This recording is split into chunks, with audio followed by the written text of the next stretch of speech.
গরুর মাংসটা হচ্ছে আমাদের বেশিরভাগ মানুষেরই মনে হয় পছন্দের তালিকায় শীর্ষে। আর এরকম লাল লাল ঝাল ঝাল গরুর মাংসের তরকারি যদি চোখের সামনে থাকে, অন্য কোনো তরকারির দিকে চোখ যাওয়ার কোনো উপায়ই নেই। সাধারণ মশলা দিয়েই আমি এই তরকারিটা রান্না করি। তো যেভাবে আমি রান্না করি সেই রেসিপিটাই আজকে আপনাদের সাথে শেয়ার করছি। আসসালামু আলাইকুম, আশা করছি আজকে ভিডিও আপনাদের কাছে অনেক ভালো লাগবে। ভিডিও ভালো লাগলে লাইক শেয়ার কমেন্টের পাশাপাশি পেজটাকে একটা ফলো করে দিবেন, আর ইউটিউব থেকে যারা দেখছেন একটা সাবস্ক্রাইব করে দিবেন। 1 কেজি চাইতে বেশি আছে এখানে গরুর মাংস, সেই জন্য আমি 1 টেবিল চামচ পরিমাণ হলুদের গুঁড়া, মরিচের গুঁড়া, ধনিয়ার গুঁড়াও তাই দিয়ে দিয়েছি। লবণ স্বাদ মতো, রসুন বাটা আছে 1 টেবিল চামচ পরিমাণ, আর আদা বাটা হচ্ছে 2 টেবিল চামচ পরিমাণ দিয়ে দিয়েছি। আর আদা বাটাটা আমি একটু গরুর মাংসের ভিতরে বেশি খেতেই পছন্দ করি। আর তেলটা হচ্ছে যার যার পছন্দ অনুযায়ী, তেলটা একটু কম খাওয়াই ভালো। তো অল্প পরিমাণ তেলে আমি দিয়ে দিয়েছি, কারণ মাংস থেকেও বেশ অনেকটা পরিমাণ তেলে উঠে আসবে।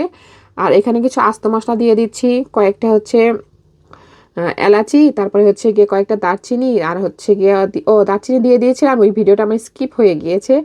আর এলাচি, দারচিনি আর হচ্ছে লবঙ্গ কয়েকটা দিয়ে দিলাম। আর এখানে 2টো কালো এলাচি দিয়েছি, আর 4-5টা দিয়ে দিলাম হচ্ছে শুকনা মরিচ দিয়ে একটু পেঁয়াজ দিয়ে দিয়েছি, দিয়ে হাত দিয়ে ভালো করে মেখে নিচ্ছি। মাখানোটা যত বেশি ভালো হবে তত বেশি স্বাদটা আসবে। আর মাখিয়ে যদি কিছুক্ষণ রেখে দিতে পারেন তাহলে তো কোনো কথাই নেই।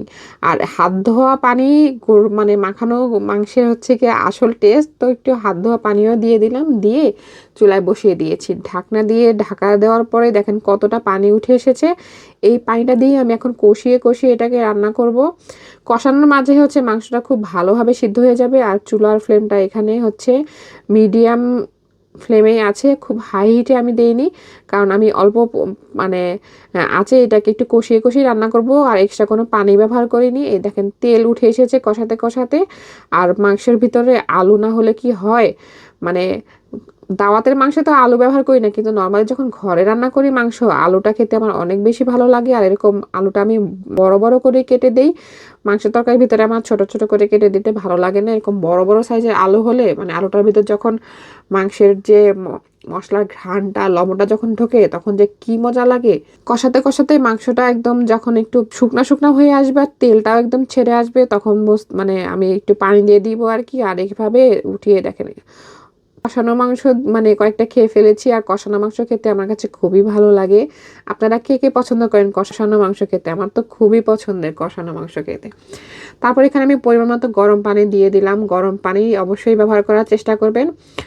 আর ঝোলটা আমি খুব বেশি একটা দেইনি, কারণ হচ্ছে মাংসটা একদম প্রায় কষাতে কষাতেই আমার অনেকটা সিদ্ধ হয়ে এসেছে। আর অল্প পরিমাণ ঝোল দিয়ে এই দেখেন কি সুন্দর হয়েছে না দেখতে, মাশাআল্লাহ। একদম তেলটা উঠে এসেছে, আমার মাংসটা একদম হয়ে গিয়েছে। ঠিক এতটুকু পরিমাণ ঝোলই আমি রাখবো, মানে মনের মতো ঝোল হওয়ার পরে আমি নামিয়ে নিয়েছি।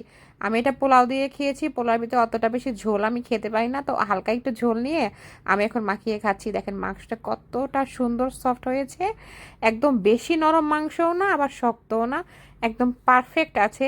আর ভিতরটা দেখেন কতটা জুসি। আর ভাত দিয়ে যখন আমি খেয়েছিলাম বেশি করে ঝোল দিয়ে ঝাল ঝাল করে, আলহামদুলিল্লাহ। আর এত ঝাল মাংসতেও আমার মরিচ লাগে, মানে মরিচ আমার এত পছন্দের। খুব মজা করে খেয়েছি। আশা করছি আজকের ভিডিও আপনাদের কাছে অনেক ভালো লেগেছে। ভালো থাকবেন আপনারা সবাই। আল্লাহ হাফেজ।